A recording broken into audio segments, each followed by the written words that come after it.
In a second-hand set of dimensions, on an astral plane that was never meant to fly, through wavering star mists, see the Great Atuin. Drifting onwards through space, atop the shell of the world's turtle, are 4 giant elephants, upon whose broad shoulders rests the Discworld. Welcome to Dining Table Discworld. We're reading through the Discworld novels and discussing them at our dining table. Be aware there will be spoilers for the current book and others in the series.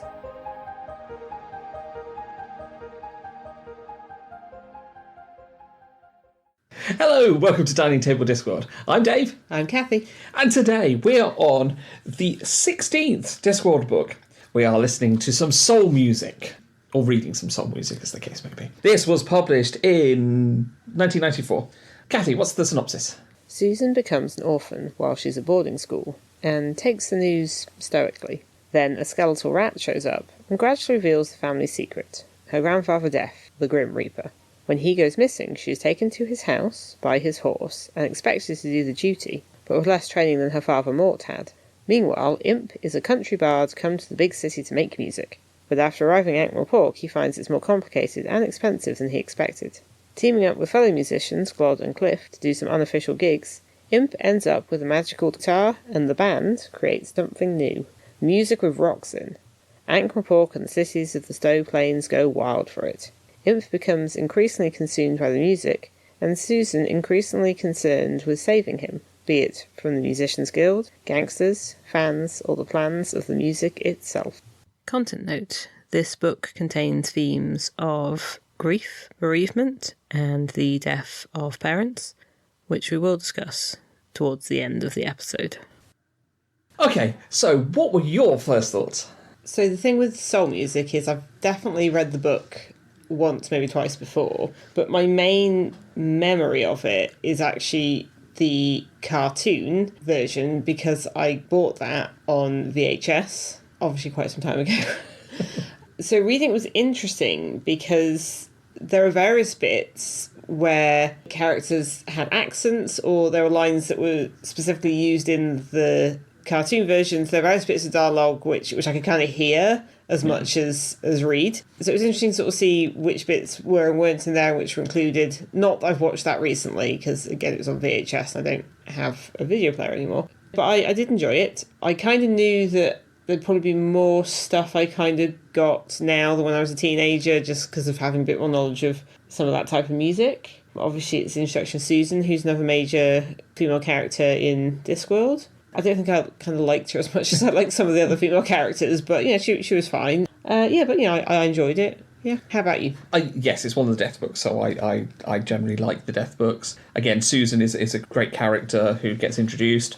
It's always fun when Sir Terry does the whole, Discworld does something from our world. Moving pictures was fun. This one is a little bit more embedded in the world than perhaps Moving Pictures. Yeah. I tend to think of this one, Moving Pictures, as a pair in that way. Yes, very much so. But, I mean, Moving Pictures, and I think this was mentioned before we did it, is the one that sort of started to reward people who'd been reading prior stuff. That's where we started getting very referential within Discworld as well as referential to stuff in Roundworld. This, obviously, it's more embedded because at this point in the series there is a lot more of that going on. You're building off, Ankh-Morpork is the city. We get to expanded characters that we've seen briefly or mentioned before, So, yeah, great stuff. Yes, I remember the cartoon as well. Shame that never really properly got re-released. Yeah. I imagine you probably didn't watch it quite as much as I did. No, that could be said for most things, to be fair. Definitely a fun read, and thoroughly enjoyed it. So, where are we going to start? Characters, I guess. Maybe if we start with Susan. Yeah. As it's her introduction, she becomes a recurring character. I say that the star of the books, I suppose she's always in a book which has her grandfather in, and then usually there's some other whole thing happening. Yes. And it's notable because the versions we have are the Josh Kirby covers. Susan isn't even on the cover of this book. No. I don't think she's even on the back. It's just the band. No, that's the band. I can see if we've got a version. There's the Wizards. No, it's not. You couldn't even say... We may have a calendar that has the full art without all the words, but she doesn't seem to be on it. She's under the barcode, which... don't know what that then says about... This is kind of my point a bit. There's a lot of, I guess, similarities with Susan and Mort, because he's her father and their roles in their books, but this is not called Susan, and it's not even mostly about Susan, although she is a major part of it, and is... Again, it's that whole kind of coming of age thing, which Mort very much was. This feels less that. You know, they're both 16 when they're called to be deaf. They both want to save an attractive person of the opposite sex. But in her case, it gets a bit more complicated than just making an error. She does kind of tell Albert something's up, which shows a bit more sense than Mort, who was just like, no, everything's fine. I can deal with this. So it's a bit less bravado, but that maybe due to gender stuff. But she does also decide to sort things out herself. So a certain amount of stubbornness, in both. Also with Susan, it seems like she's kind of been primed for self-reliance. And also there's been this whole thing where she's got a lot of reliance on logic because her parents are very keen that she get an education, and also that she not be, I guess, influenced by any like supernatural occult stuff in the family.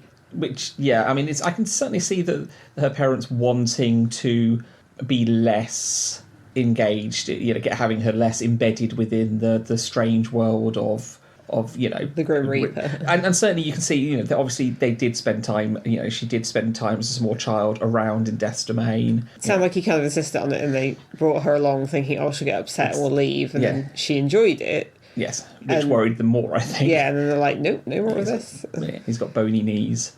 Well, that's the thing that is alluded to in the book, but is actually portrayed a bit in the cartoon, that she uses, like, grandfather's ribcage as a xylophone. Yes, but I think also the thing with the swing.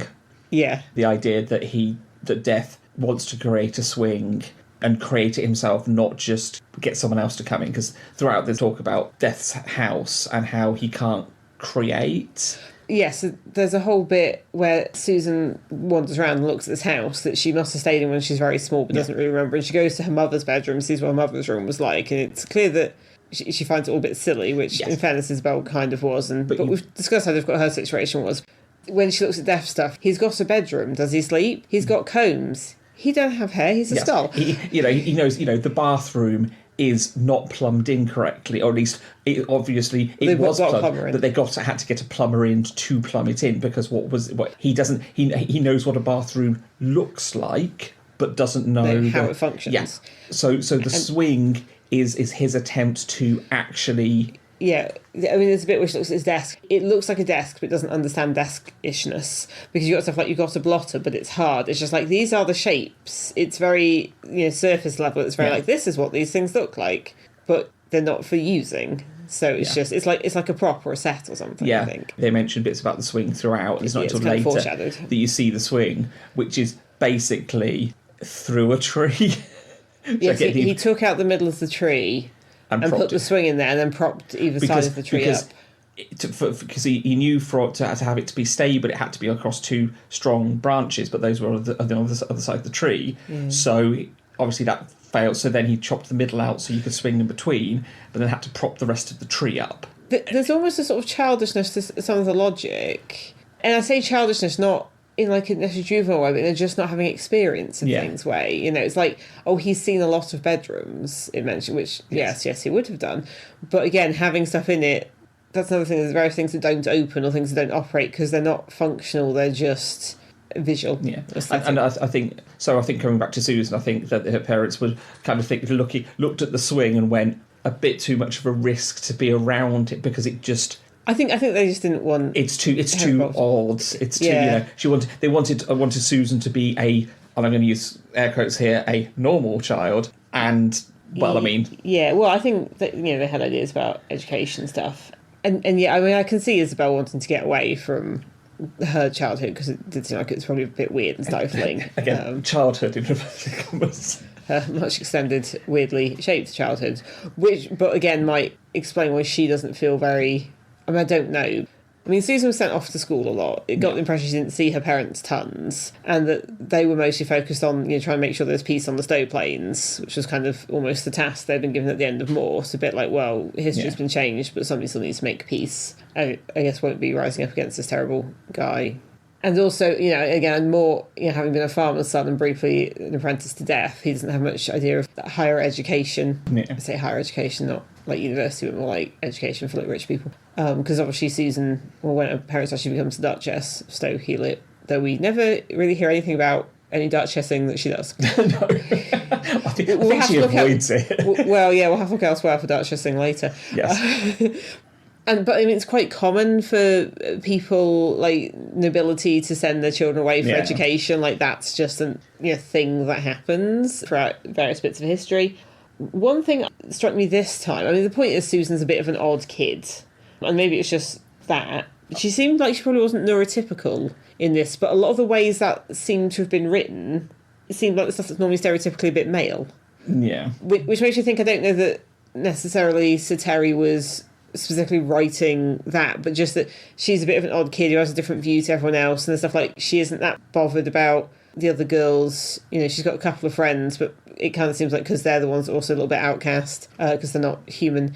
She has this very direct thing. She's a bit like, well, I'm interested in these things and not those things. Yeah. And then there's also the powers. The book starts with a tragedy, obviously Susan's parents dying in this coach accident, interspersed with her head mistress preparing to speak to Susan. But there's this thing, whenever Susan doesn't want you to pay attention to her, she just disappears and you can't see her, and after a while you forget she's even there, which obviously is a thing that her grandfather does almost all the time, and her father kind of picked up as he went through his apprenticeship.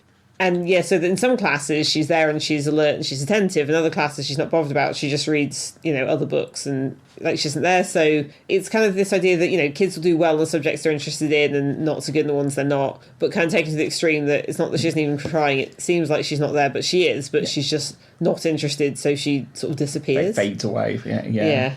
Yes, we see a bit of hereditary powers being passed down, which is which are not only that, physical features as well, which.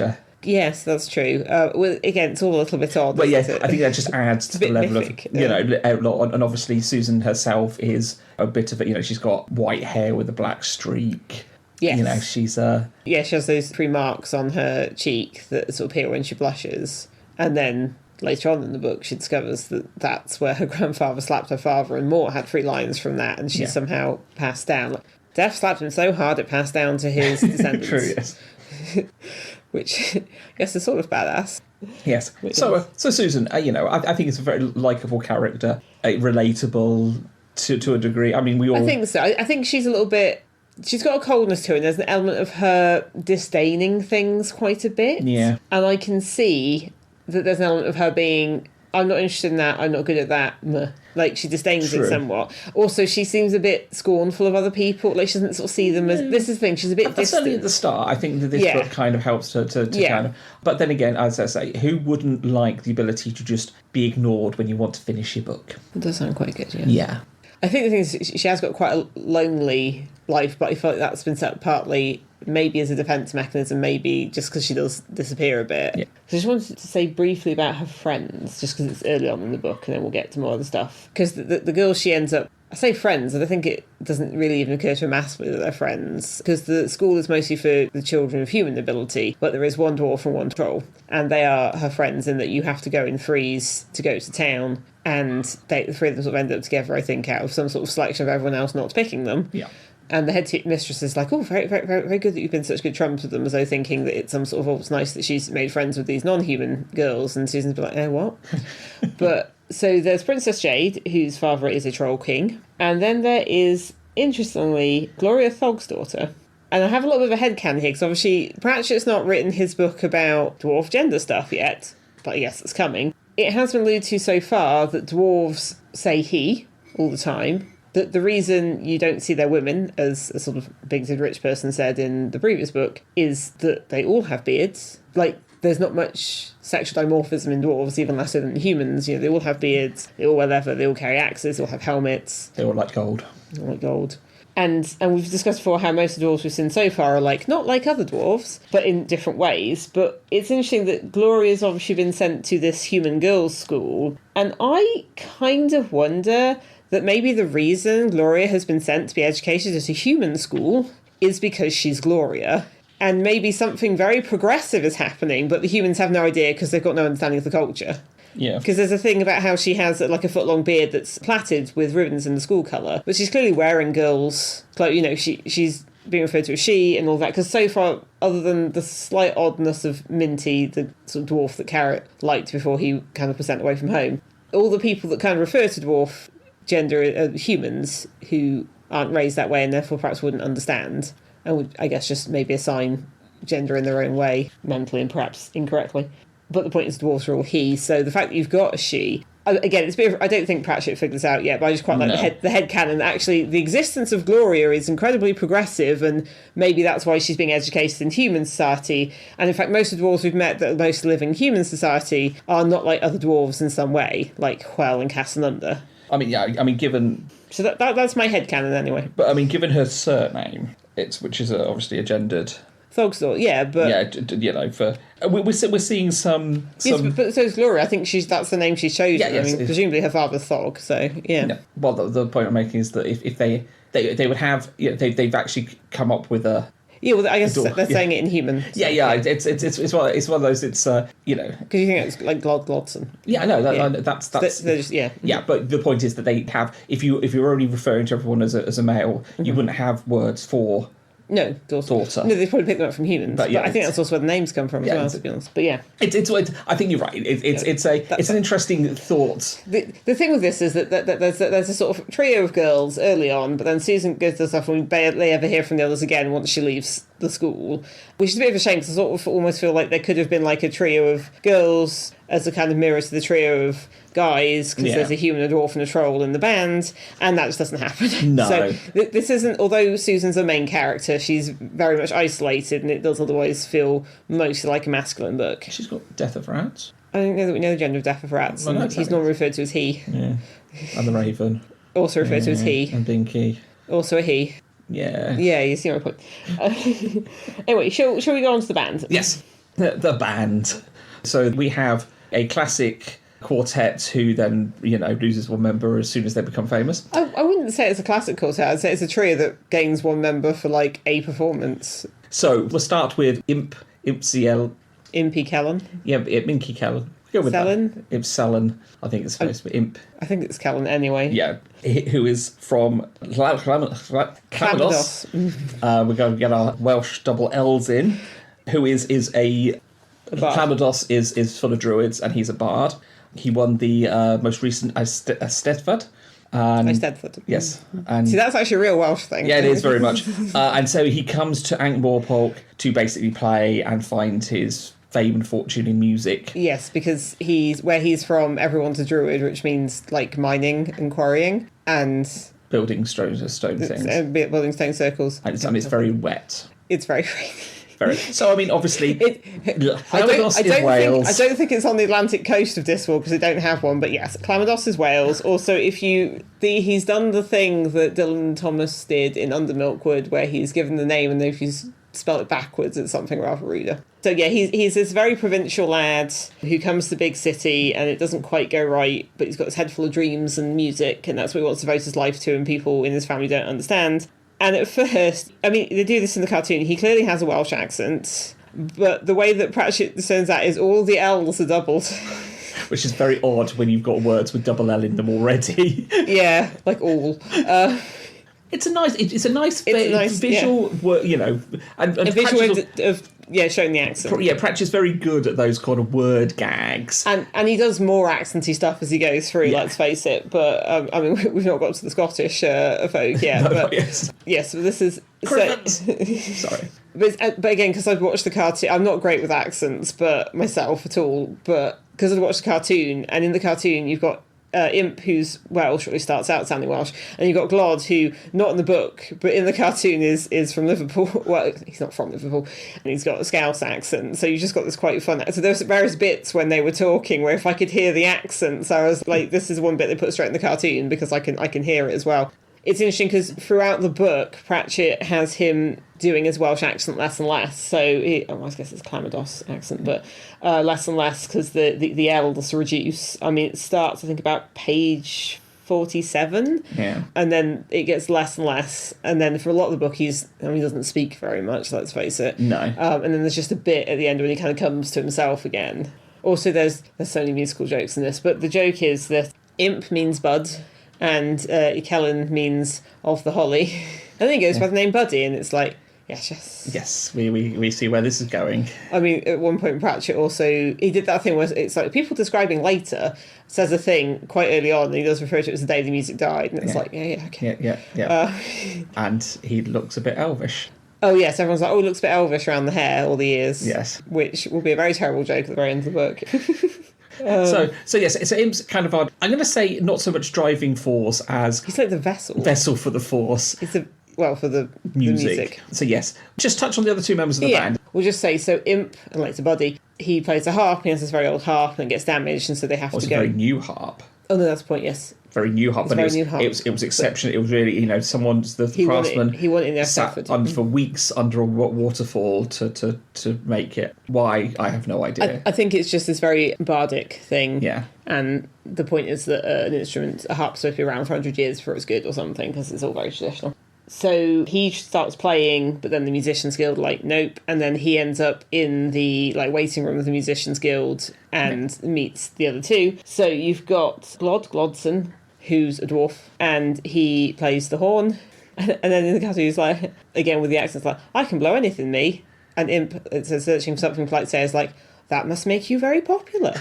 And apologies to anyone from Liverpool or Wales, because I'm not good at accents and I'm doing it remembered from a cartoon I watched a very long time ago. And Glod is basically nature's session musician. Yes. He does enjoy what happens, but mostly the money. What he wants to do is have a regular gig where he can play his music and he can get paid. Yeah. And he knows that the next day somebody will ask him to play music and pay him again. And that's what he wants. Although the fame does get to him somewhat. I think mainly the gold. Yeah. And then you have Laius, who then changed his name to Cliff, because obviously we know a lot of musicians just change their names. And he wanted more trolly. Yes.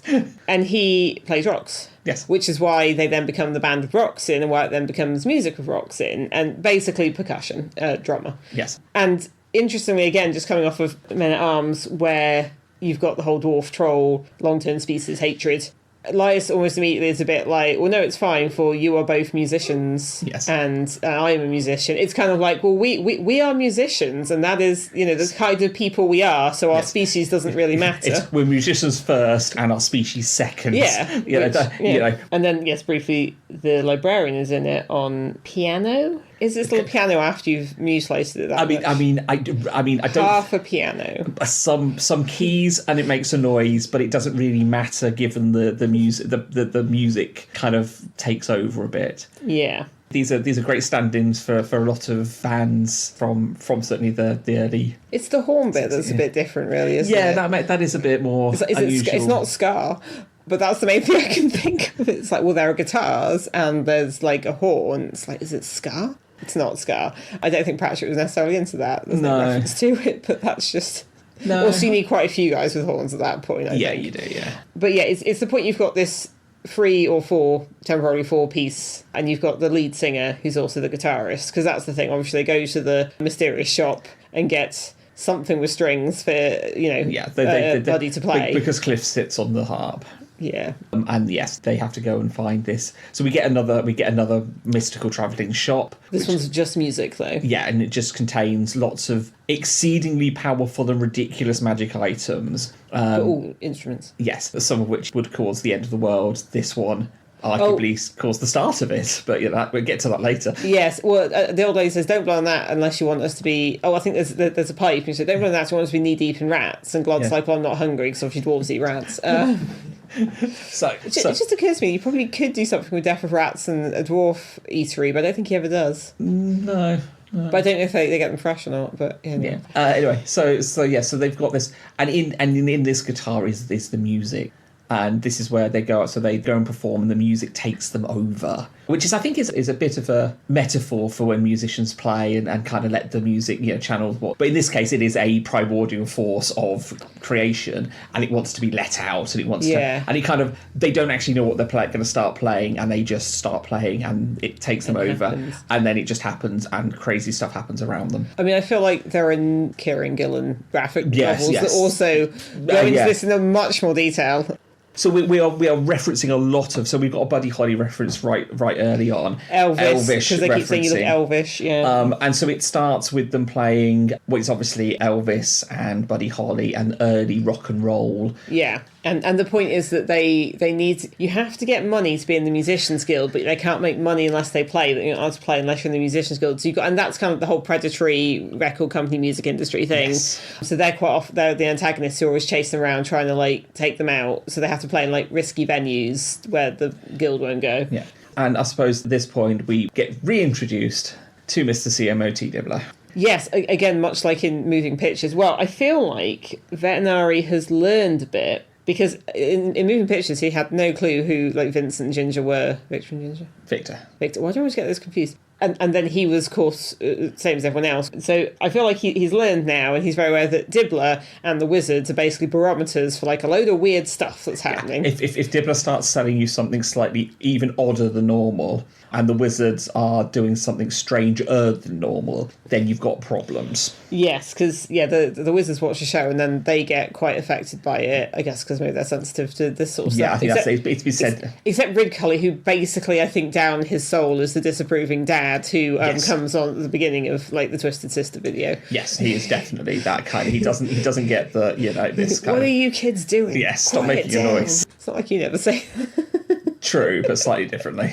Yes, the Wizards, despite all being 60s and up, are behaving like rebellious teens and doing a lot of odd stuff. And again, I think picking up whatever's coming from the music and the vibe of it. So there's making cloaks out of leather and putting studs on things and I'm going to go to my room and trying to Born to Rune. Yes, Born to Rune. Because you couldn't fit Born to Eat Big Dinners on the back of his jacket. Yes, Live Fats Die Yoga Nu.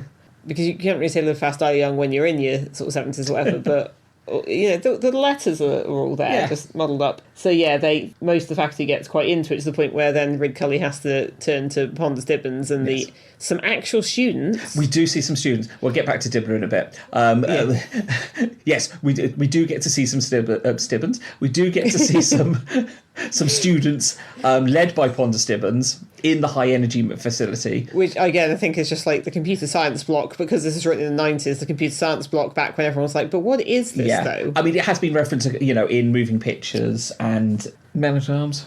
I think it's mentioned briefly. Yeah, the point is that's not very wizardy, which is fine. No, but the high energy building has been mentioned a few times. That's where Gaspo said he was sleeping. Yeah, definitely in Moving Pictures. And definitely later on, it's mentioned as somewhere that the faculty don't really understand. I don't think it's mentioned in Moving Pictures, because that's when Pond is still a student. It's definitely mentioned a couple of times. I think it's somewhere that they don't understand that these things are going on in there. That I think it's mentioned in Lords and Ladies, because Pond is in that more. Yeah, that's the book he comes back in, and then I think it's referred to. So we get to go inside and meet some of the students who are. Yeah, I mean, one of them's described as basically having so much hair you can't really tell which way he's facing apart from his nose poking out, which is then basically exactly how he's drawn in the cartoon. You're no, that seems accurate. Yeah. We don't really see a lot of these characters. They're just kind of there as backdrop. But the most important thing we do see is an ant calculator, which later on we will see. This is a precursor to the great computer Hex, which I quite enjoy. Yeah, I was going to say, I thought it's one of your favourite characters if it's a character. Oh, definitely a character. Okay, but it's not a character yet, it's just a load of ants in tubes. Yes, just an ant in tubes doing very basic sums. But that's how they start. Yeah. So yes, we get the faculty going and being odd, which is like everyone else. So basically anyone who hears the music with Roxy, it kind of gets taken. So the ladies from the staff at the university go and end up dressing strangely, and the housekeeper. They've got the beehive hairdos. Yeah, and the housekeeper, who's got a shorter skirt on. Obviously not a mini skirt, but it's you can see her ankles kind of, which is very, very...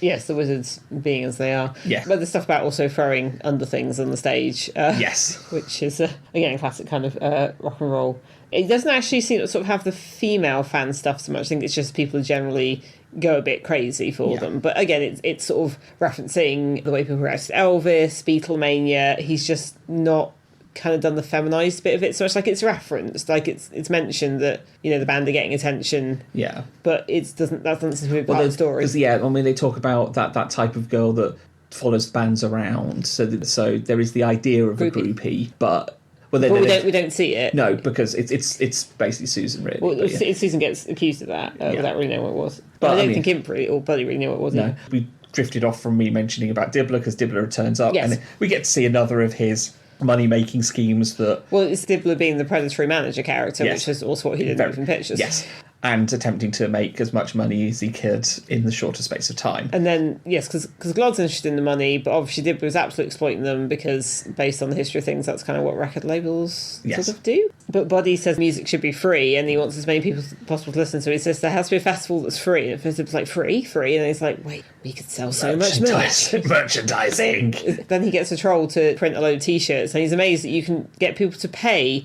to wear advertising. It's like, if you just put words on a t-shirt, they'll buy it. Which again is shockingly true. Well, it's kind of normal now, but I think at some point it was quite unusual. So it's nice to see Dibbler around doing Dibbler stuff. I mean, as a character, he doesn't grow or change. He just does Dibbler stuff. Well, I think there's him, the faculty, Nobby and Colon, who do appear briefly. They're all fixed points. They're like, these guys are going to be this way. That's how they are. But again, Dibbler and the faculty very good as barometers for weird stuff. So this book, in some respects, is a little bit of a rehash of the previous two Death books. I mean, especially what it's like Mort's 2. Yes. Mort's daughter. Insofar as Death's job in this is to don't do death. Death takes a holiday. Yeah. He decides, for whatever reason, and in this case, we'll talk about later, it's his inability to process his emotions over Isabel and Mort's death. So he goes off and does non-death things. I mean, I suppose in Reaper Man he's forced into retirement. It's slightly different. In Mort it does seem to be, how do humans have fun? And now it's like, how do humans forget? Yes. Because I suppose in Mort the whole point is he suddenly seems to have some leisure time, whereas this is a bit more like him just kind of going off. Yeah. Yeah. Although which is how Susan gets pulled in, because of course Susan's living her very logical, slightly lonely boarding school life, and then suddenly the Death of Rats turns up, and then gets a Raven to help translate for him, and then Bink is there, and then suddenly Susan's taken to his house, and and having to do the duty with even less training. Yeah, so Death wanders around. So his attempts to forget. I mean, his first attempt is the Collection Foreign Legion, which is obviously... It's quite a dated reference, isn't it? Yeah, a riff on... I feel like I know that from very old cartoons. Yeah, I mean, the idea of the French Foreign Legion... I'm not sure, this is... I feel like it's some sort of colonial occupying force in deserty places that were owned by France at some point. But it was also... I feel like there's some Laurel and Hardy stuff around that. Again, it's like this very old thing. But yes, it didn't go there to forget. But before that, though, he goes and talks to that sage guy. Yeah. It's this whole idea that he goes and sort of says, well, how do you forget? Because there's supposed to be this mystic sage who knows everything, and he climbs a mountain to get there, and then... But then Death keeps arguing with him about things he's saying. And there's a great bit about what colour's the infinite. It's like, it's black. And Death's like, no, it's blue. He's like, no, it's black. And Death's like, when seen from the outside, it's blue. And then by the end, the mystic guy's waiting for some more regular tourists to come along. Can I have some easier questions, please? So we get him wandering off to the Collection Foreign Legion, which is, yeah, it's clearly based on something that was kind of dated at the time, I think, but which in fact the music and rocks and stuff is as well, but that's more... I think that feels more relevant than... Well, that's what the book's about. Yeah, but there's just the idea there's all these guys in a fort who keep forgetting stuff. Because of all the sand and, get attacking. I think it's not really clear what it's because of. I think there's more of a joke here that I don't get because it wasn't in the few things I watched that referenced it. And they keep getting attacked by this other group. Well, it's some sort of nomadic desert tribe, which again is probably a bit iffy. I feel like the French Foreign Legion. It's not a current reference. I'm not sure. I'm not sure this really hits as a... No. It mentions... because the wise man says various things people try. So, Collection Foreign Legion, drinking the waters of a mystical river, which sort of reference Leith. Is it Leith? Lethe? I can't remember how to say it. I don't remember how it's spelled. But again, the river in the Greek underworld that people drink to forget their past lives. which it kind of mentions briefly but kind of passes right over, really. And then he says stuff about imbibing a lot of alcohol, and that bit feels a lot like the bit in Mort, where again, for fun, he's told drink a lot of alcohol, and it's like he has again ended up at the drum drinking them dry, and it feels a bit like, well, yeah, I've kind of seen this a bit before. We've done He did this before, once for fun, once to forget. Neither time did it quite seem to work. No, it does feel a little bit of a repetitive and doesn't give us anything new, because we know that Death can't get drunk until he wants to, and then you get a bit of drunk Death, but it's probably kind of putting it on a bit, like when you used to drink when you were a teenager and you just be like, oh, I'm so drunk, and it's like, we probably weren't that drunk actually, but... No. I think the Catch and Foreign Legion bit they just put as like one scene in the cartoon. Yeah, I mean, it's not much in there. But there was more of it than I was expecting, to be honest. So, I mean, towards the end, he ends up hanging out, though, with the canting crew. Who are introduced in this book. Yes, this is that. So this is part of the Beggars Guild.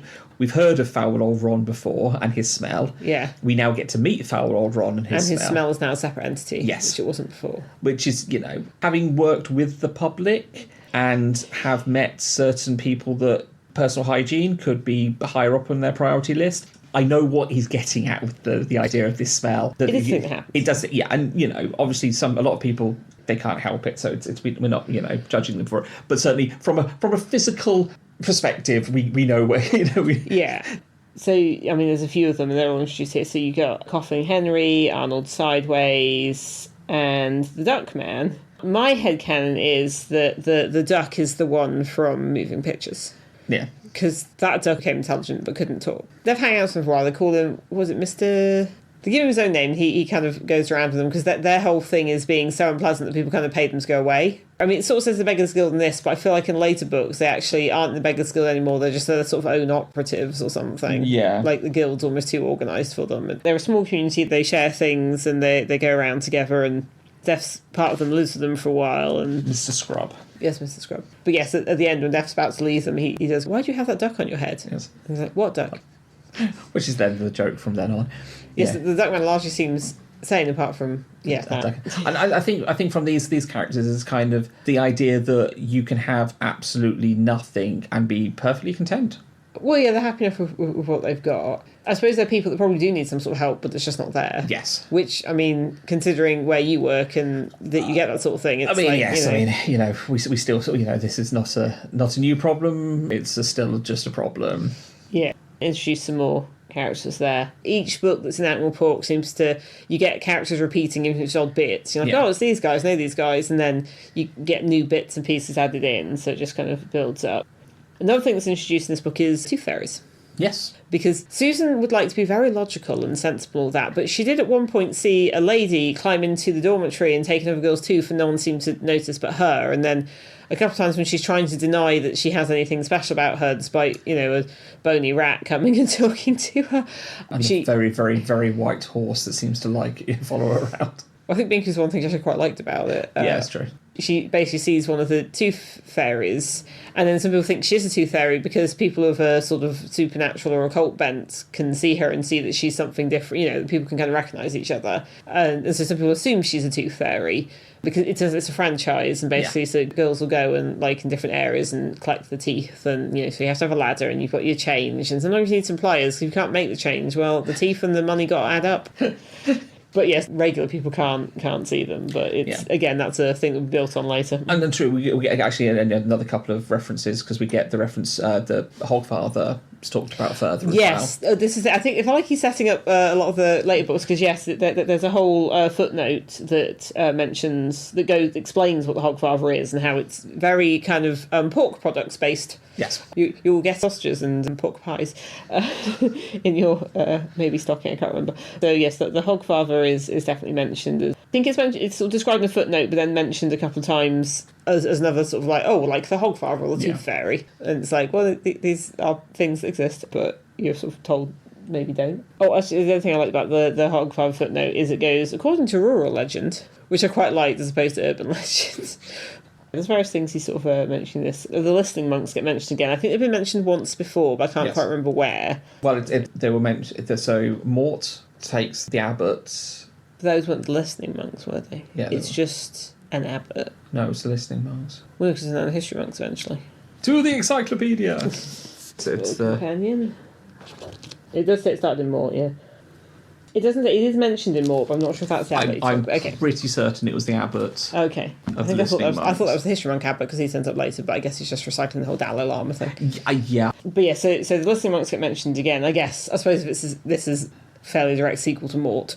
A bit of Mort appears in it, but we'll get to that for the end bit. It mentions the listening monks, what they're listening to, and because it's the music, sort of says, just in the narration, that the listening monks hear something that is like 1, 2, 1, 2, 3, 4. Oh no, you never got up to 4. Oh, I thought I didn't know. Okay. Okay. No, it's so the 1, 2, 1. Yeah, 1, the sound check is just 1, 2, 1, 2. Yeah. And then 1, 2, 3, 4, and it's the counting and then the... Yeah. The thing is, it sort of seems to be kind of like gravitational waves in some way, which I'm quite proud of myself for even guessing, because I don't normally know this kind of physicsy stuff. Yeah, as I said... Because they're trying to listen to the start of the universe, aren't they? They think it's still out there somewhere. There's a number of things in physics where you kind of need to be looking for neutrinos. You have to be in a really deep mine and things. So there are lots of physics things where it's kind of this looking into the history, trying to see the start of the universe, doing it from very remote places. So part of the story is obviously that Susan wants to save him, Buddy, but then the music saves him. She's there to collect him. So again, a bit like her dad with Princess Kelly. But then the music saves him first. But then because the rest of people are out to get him for all sorts of reasons, mostly financial, which he doesn't notice because he's barely there for a lot of the book in some respect. But she keeps kind of helping him, and then after a while he can sort of see her, and they talk a bit, but she sort of keeps trying to save him. Well, I mean, she's there at the start when the music kind of takes over there, so they're playing their first gig in the mended drum, and what's supposed to happen is a knife is supposed to bounce off Cliff and hit him, Buddy, and kill him.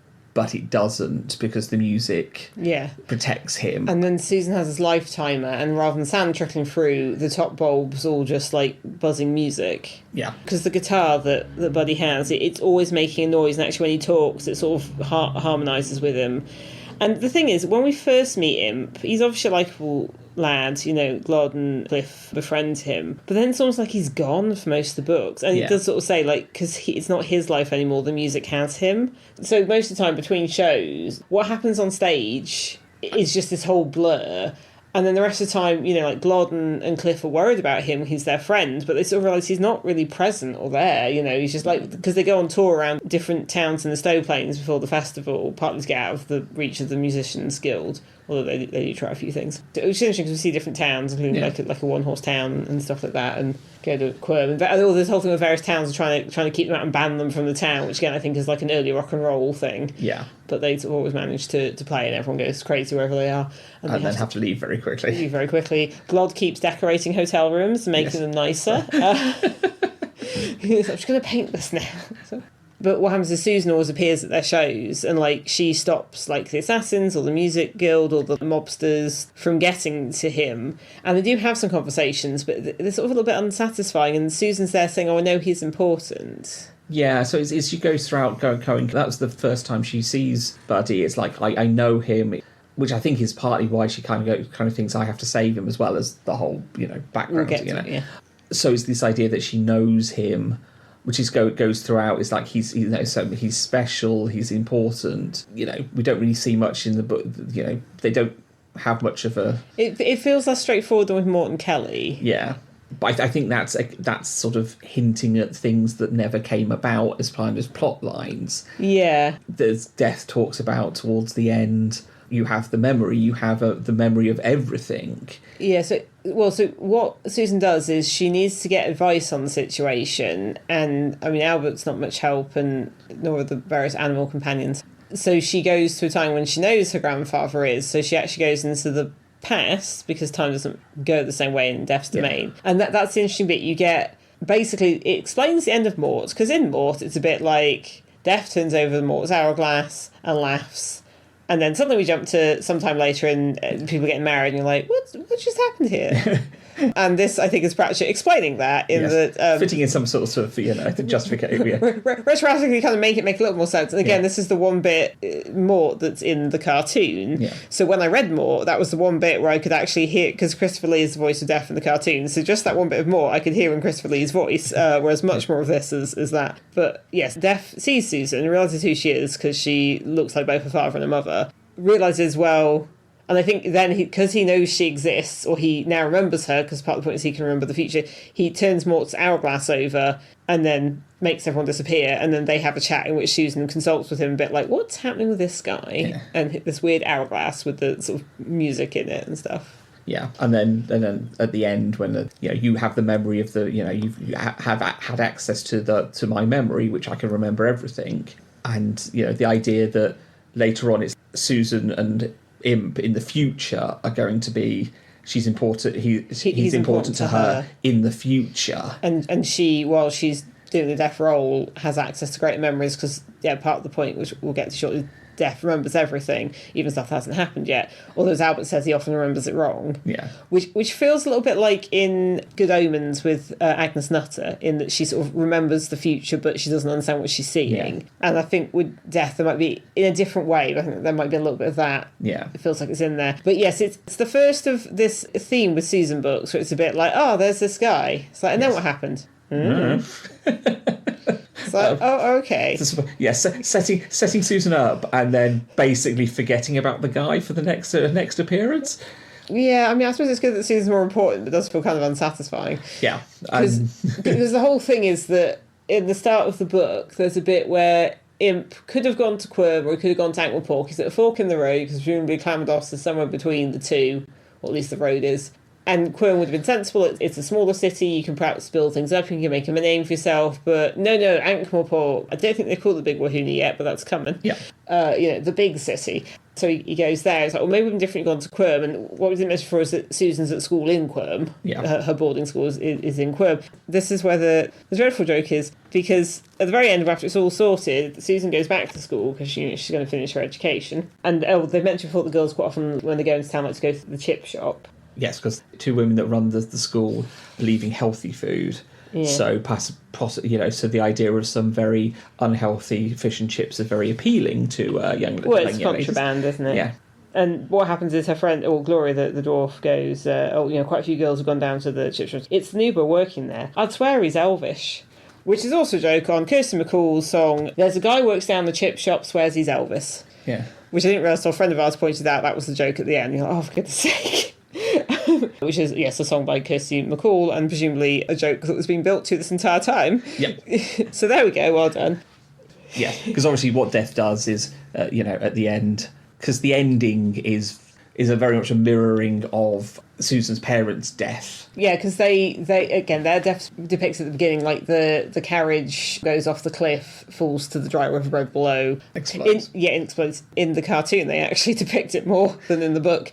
And again, it's this rock and roll thing. They're going on too fast on a tight corner. I mean, there's a whole genre of rock music, which is a bit like, a girl falls in love with the leader of a bikie gang and then he dies tragically, presumably before anything too bad can happen to her. Depends on your level. And again, the whole thing, live fast, die young. The music actually says the songs he never got to sing will be the greatest songs of all. Yeah. The idea of the music dying too young. You got the 23 Club.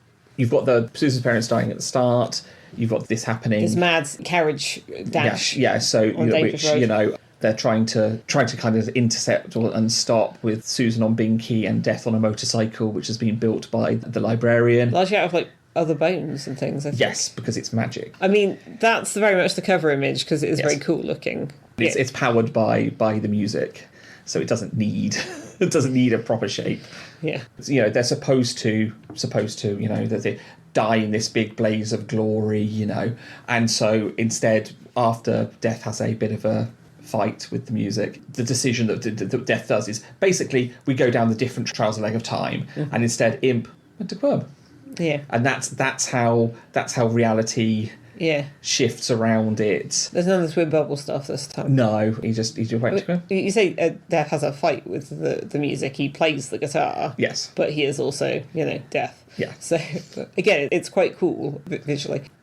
I suppose that brings us on to Susan and Death and what they're reacting to in this book. And I feel like it's probably quite fitting to talk about this today. For today, when we're recording, it is 10 years since the death of Sir Terry Pratchett, which... I would pour one out, but I then would have to wipe up the floor, so just imagine I'm pouring one out for Terry Pratchett. As a big theme of this book is grief. Yes, it's triggered. The events are triggered by the death of Morton Isabel. Yeah. And it's looking at how two people react to it. At the start, when the head teacher is talking about how she told Susan she was expecting wails and, emotion. She's had to give this kind of news before, and Susan sort of didn't respond. She just went, okay. Did you understand what I told you? Yes, I did. And in some respects, and I don't think she's acting on it logically, but... I mean, the problem with saying something as logic... Well, you can't put logic onto that. No. And even what most people think of as logic is just a way of people being like, well, clearly the emotion that I am having is very right and correct and according to maths. What I mean in fact, I think Pratchett himself said logic's way of being wrong using maths. Consciously, not logically, consciously. She's not consciously trying to save Imp because she couldn't save her parents, but... she's trying to save Imp because her parents have died. Yeah. Well, when she's doing the duty initially, she ends up taking this horrible old man who lived a very long time and was clearly incredibly unpleasant, and whose family gather around but are glad he's gone. And then he's like, well, I didn't give the money to them, I left it to the cat. And then she has to take this young warrior, and you get some Valkyries, which is sort of fun, briefly. But there's this young warrior who seems perfectly nice. She's like, well, why is this horrible man living ages and this pleasant guy sort of dying in battle when he's so young? And of course, Imp's even younger, and, there's that sort of thing of having, I think, some sort of attraction to him. And then she's a bit like, well, no, actually, this is silly, and it shouldn't work this way, and the good should have long lives, and the bad should die young. And I mean, I think if she'd put her mind to anything broader than that, she would have been quite terrifying. Yes. Quite terrifying. But she ends up just fixating on Imp. And this does at least have the thing, because in Reaper Man, and it does actually reference this, he retires, so death stops. That doesn't happen. No. And obviously when Mort does it, some stuff goes wrong, but it kind of describes death as a bit like being a monarchy. And it's kind of funny. It's a bit like, you are at all times, and we are too, the subject of the monarch, but none of us is actually having to do anything. It's a bit like the Queen doesn't come round to your house and insist you give her the best chair and control the remote.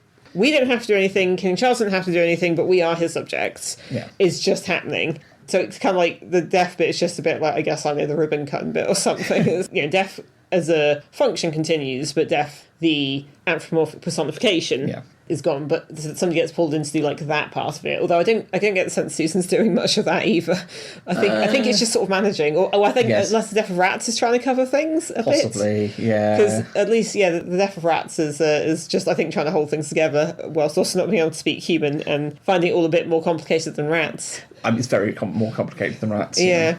But the fact that Death disappears and says he wants to forget because he can remember everything. And the bit early on where it depicts the carriage accident and then Death turns to an unseen person and goes, yes, I could have done something.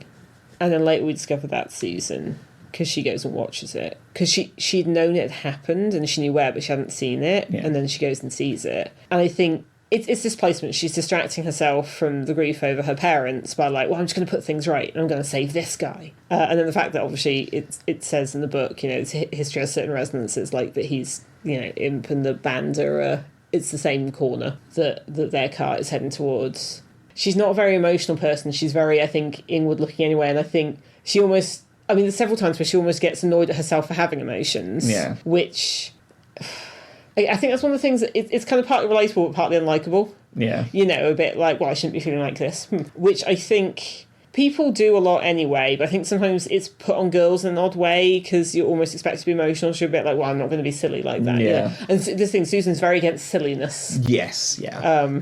And a lot of silliness is a bit like what you mean your natural reaction to something terrible happening in your family. That's fine. I think later on it morphs into a much more practical aspects rather than that. She's annoyed with sinners. She's annoyed with. She deals with everything very practically. But that's in later books. Yeah, but Death. Because Death must have taken them. He must have done. Yeah, he did, and he could have done something. He didn't need. I like you're saying it's about... weird not to be there for your daughter. Well, I think that's why he's there, but I don't think he needs to...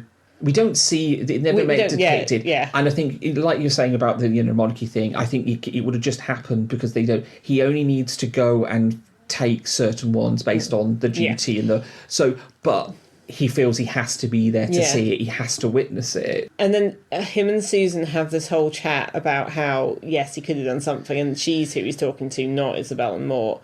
But then Death explains that that's what they chose. Yes, they didn't. He could have offered them immortality, but it would have been something like his domain, like timeless. Isabel already had, like, she was 16 for like 32 years. Yeah, or something? I mean, she existed there long enough to know that she didn't want to go back to that. Yeah. I mean, Moore was kind of deaf for a little bit and understood him.